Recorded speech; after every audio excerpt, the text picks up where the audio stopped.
Hai, Assalamualaikum warahmatullahi wabarakatuh kepada semua pelajar cikgu yang dikasihi sekalian. Bertemu lagi kita dalam pembelajaran secara maya.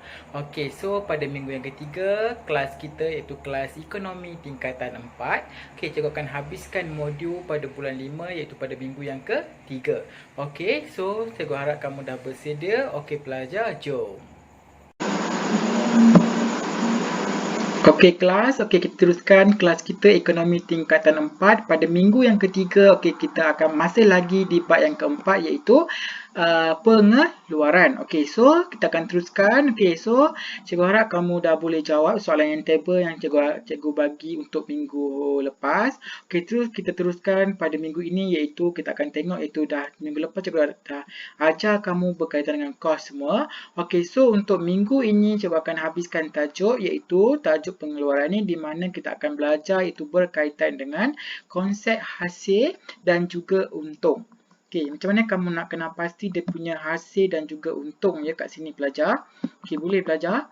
Okey, so iaitu konsep hasil dan juga untung.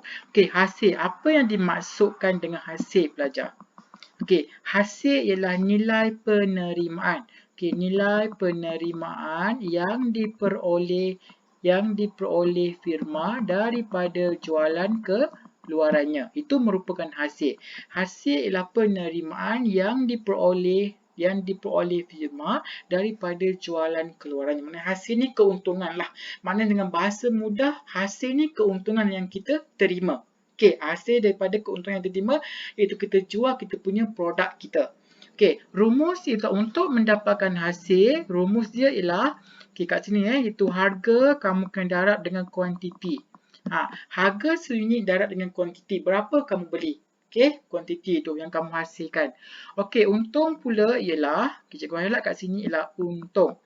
Okey, untung ialah perbezaan antara jumlah hasil, perbezaan dengan jumlah hasil dengan jumlah kos. Itu merupakan untung. Okey, iaitu perbezaan di antara jumlah hasil dengan jumlah kos. Okey, boleh belajar. Okey, untuk kita kira untung iaitu rumus dia ialah jumlah hasil kamu kena tolak dengan jumlah kos. Jumlah hasil berapa yang kamu terima duit yang untung kamu tu, kamu kena tolak dulu berapa yang kos yang kamu keluarkan untuk menghasilkan produk tersebut. Baru kamu dapat untung berapa. Okey, itu merupakan rumus je lah untuk kamu dapatkan untung. Okey, boleh? Boleh tak pelajar ni? Faham So maknanya kamu kena faham hasil itu apa, untung itu apa. Okey, boleh? Dan juga nak kira dia punya rumus dia apa. Tolong hafal rumus dia sebab selalu soalan tanyalah pengiraan untuk kertas 1. Okey, kita pergi kepada poin yang kelima iaitu kos implisit. Apa yang dimaksudkan dengan kos implisit ni pelajar? Kamu kena ingat apa yang dimaksudkan dengan kos implisit. Okey, maknanya pada minggu lepas cikgu dah terangkan mengenai kos semua kan. Okey, maknanya setiap ni ialah formula ada. So kamu tolong ingat balik formula ya. Okey, apa yang dimaksudkan dengan implisit? Okey. Okey, implisit. Apa yang dimaksudkan dengan implisit ni pelajar? Okey, implisit merupakan apa dia? Okey, dia kata kat sini ialah kos yang sepatutnya dibayar kepada faktor pengeluaran tetapi diambil kira dalam kos pengeluaran. Itu merupakan kos implisit. Kos yang sepatutnya dibayar kepada faktor pengeluaran tetapi diambil kira dalam kos pengeluaran. Okey, boleh pelajar? Itu merupakan kos implisit lah.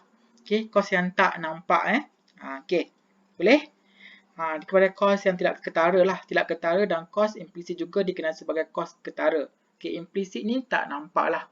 Okey, yang kedua ialah kos eksplisit. Okey, yang tu ialah implisit, yang ni ialah okey, eksplisit Okey, eksplisit lah kos yang dibayar secara nyata. Maknanya kita nampak kos ni. Okey, oleh firma dalam proses pengeluaran. Okey, so beza ialah implisit dan juga implisit. Okey, yang ni selalu tanya. Apa perbezaan antara kedua kos ni? Ingat, implisit lah kos yang tak nampak, manakala eksplisit lah kos nyata yang nampak. Okey, itu perbezaan dia. Okey, boleh pelajar? Okey, so maknanya yang ni kita kena kira juga macam mana kita nak tahu. Okey, seterusnya kita pergi kepada iaitu productivity dan juga externality. Okey, apa yang dimaksudkan dengan productivity dan juga externality? Okey, yang ni tolong beri perhatian juga. Penting juga. Okey. Penting juga dalam tajuk ni sebab kamu nak kira. Okey, nak kira berapa. Okey, nak kira lah. Okey, untuk yang tadi cikgu terangkan konsep hasil dan untung ni, kamu tahu juga, kamu nak tahu dia punya pengeluaran dia yang paling cekap lah. Kamu nak tahu tahap mana pengeluaran dia. Okey, kamu kena faham konsep ni. Okey, jadi kita tengok juga iaitu productivity dan juga externality. Okey, apa yang dimaksudkan dengan productivity? Okey, apa yang dimaksudkan? Ni. Cikgu highlight kat sini lah. Productivity. Apa maksud productivity? Okey, so productivity ialah apa dia? Okey, ialah keupayaan apa? Keupayaan untuk meningkatkan penghasilan output daripada sejumlah input yang diberikan. Itu merupakan productivity lah. Productivity, keupayaan kita, maknanya keupayaan kita lah productivity ni, kecekapan kita, kecekapan untuk meningkatkan penghasilan output daripada sejumlah input yang diberikan. Okey, boleh belajar. Itu merupakan productivity. Okey, kita tengok yang kedua ialah itu merupakan productivity lah. Okey, boleh. Apa formula iaitu untuk productivity? Okey, ingat formula dia ialah output bagi dengan input. So, dapatlah productivity berapa. Okey, so kepentingan productivity termasuk, okey, yang ni kepentingan dia. Tolong ingat. Yang pertama ialah untuk peningkatan output. Yang kedua ialah peningkatan keuntungan. Okey, yang ketiga ialah peningkatan upah pekerja. Okey, seterusnya ialah peningkatan pendapatan negara. Yang keempat, yang kelima ialah peningkatan taraf hidup rakyat. So maknanya ni merupakan kepentingan productivity. Ada 5. So cikgu nak kamu ingat 3 dia punya kepentingan dia. Okey, iaitu semua untuk peningkatan. Semua peningkatan ya, iaitu peningkatan output, peningkatan keuntungan, peningkatan upah pekerja, peningkatan pendapatan negara dan seterusnya ialah peningkatan taraf hidup rakyat. Okey, so cikgu harap kamu boleh ingatlah. Kalau kamu ingat ke-5 ni lagi bagus. Okey, boleh belajar. Okey, seterusnya kita pergi kepada yang ketiga ialah rumus productivity. Rumus nak dapatkan productivity ialah output. Okey, kat sini kan. Okey, output bahagi dengan input. Ini merupakan rumus dia. Okey, boleh belajar. Okey, rumus dia. Okey. Peningkatan lah. Maknanya ni kepentingan lah kan. Okey, so yang keempat ialah faktor. Okey, yang ni penting juga. Faktor yang mempengaruhi productivity. Apa yang mempengaruhi productivity? Kenapa produk kita cekap? Kenapa? Faktor dia apa kan? Okey, yang pertama ialah dari segi tenaga manusia. Okey, ni. Yang pertama ialah segi tenaga manusia lah. Okey, iaitu tenaga manusia, iaitu dari segi kemahiran. Okey, dari segi kemahiran dan motivasi yang tinggi akan mempengaruhi produktiviti sesebuah organisasi lah.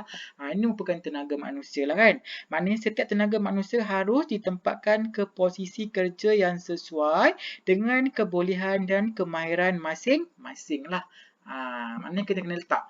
Maknanya betul-betul dia ada kemahiran di tempat tu, duduk di departmen tu, betul tak? Okey, yang kedua ialah sistem dan juga untuk yang kedua ialah faktor sistem dan juga prosedur, iaitu tahap kecekapan sistem dan prosedur akan mempengaruhi produktiviti sesebuah organisasi. Kenapa? Sebab sistem dan prosedur dalam sesebuah organisasi haruslah dipermudahkan dan selaras dengan matlamat organisasi.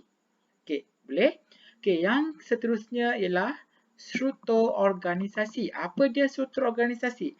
Okey, struktur organisasi merupakan sesebuah organisasi hendaklah dibahagikan kepada beberapa unit. Maknanya kita kena bahagi beberapa unit ni. Berapa unit supaya tenaga manusia dalam unit mempunyai skop kerja dan menjalankan tugas masing-masing. Maknanya kita kena bagi setiap departmen lah. Itu kita panggil struktur organisasi supaya dia boleh fokus pada kerja dia. Itu kita bagi kod pengkhususan dia. Okey, boleh. Yang seterusnya ialah gaya kepimpinan. Apa pula yang dimaksudkan dengan gaya kepimpinan pelajar? Okey, untuk gaya kepimpinan, cikgu terang kat sini ialah Gaya kepimpinan dapat mempengaruhi produktiviti dalam sesebuah organisasi. Kenapa? Sebab seseorang pemimpin dalam organisasi haruslah memiliki keupayaan untuk membuat keputusan yang tepat dan sanggup menanggung risiko dalam kejayaannya. Itu merupakan gaya kepimpinan lah. Maknanya dia ada tanggungjawab tu. Okey, boleh. Okey, seterusnya ialah persekitaran kerja. Okey, persekitaran kerja. Okey, untuk persekitaran kerja, dia melibatkan segi-segi suasana, susun atur dan juga kemudahan di tempat kerja akan mempengaruhi produktiviti juga. Okey, susun atur tempat kerja yang kemas dan juga suasana tempat kerja yang selesa dapat memastikan operasi sesebuah organisasi berjalan dengan lancar. Okey, boleh? Itu ialah persekitaran kerja. Okey, seterusnya kita lihat kepada bahan-bahan. Okey, bahan-bahan pula ialah merangkumi itu bahan mentah yang berkualiti dapat mengelakkan daripada kerosakan lah. Maknanya kalau barang dia berkualiti, dia akan mengelakkan kerosakan yang berlaku. Seterusnya ialah pengurusan stok bahan mentah yang sistematik dapat mengelakkan penyimpanan stok secara berlebihan dan memastikan stok bahan mentah sentiasa mencukupi untuk menampung permintaan. Itu merupakan faktor juga. Seterusnya ialah faktor teknologi. Okey, apa yang dimaksudkan faktor teknologi pelajar? Okey, iaitu penggunaan teknologi moden dapat mengurangkan penggunaan tenaga buruh dan dapat menjimatkan masa pengeluaran. Maknanya tak payah guna dah tenaga buruh. Kita guna mesin je semua untuk menjimatkan masa kan. Okey, boleh pelajar. Okey, seterusnya kita tengoklah kelengkapan modal. Okey, ini paling penting sekali ialah kelengkapan modal. Kelengkapan modal ialah merupakan iaitu sesebuah organisasi harus memastikan kelengkapan modal sentiasa berfungsi baik.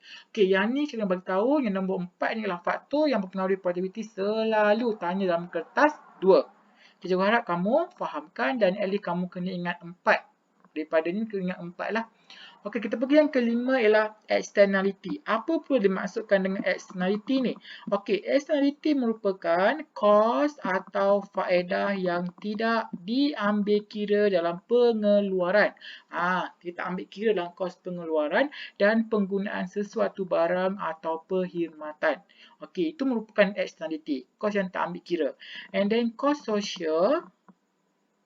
Okey, untuk kos sosial ialah kos kepada pihak ketiga yang tidak termasuk dalam harga pasaran. Okey, itu kos sosial. Okey, seterusnya kita mengenai faedah sosial ialah faedah kepada pihak ketiga selain pengguna dan juga pengeluar. Okey, boleh? So, maknanya externality. Kamu kena faham apa itu externality. Untuk externality ni dari dua, iaitu externality positif dan juga externality negatif, iaitu kos sosial dan juga faedah sosial. Okey, boleh pelajar? So, cikgu harap kamu faham untuk bab yang keempat ni pengeluaran pelajar itu merupakan tajuk yang terakhir untuk tingkatan 4 ekonomi ni pelajar. Okey, boleh pelajar? So, cikgu harap kamu selesaikan semua latihan dalam modul ni dan nanti sebarang persoalan kamu boleh tanya cikgu dalam grup WhatsApp ya pelajar. Okey, cikgu harap cikgu faham dengan penjelasan cikgu dan cikgu berterima kasih kepada kamu semua. Okey, so cikgu stop kat sini dulu kelas. Apa-apa nanti kamu boleh tanya cikgu dalam grup WhatsApp ya pelajar. Okey, sekian, terima kasih. Assalamualaikum. Kita jumpa lagi.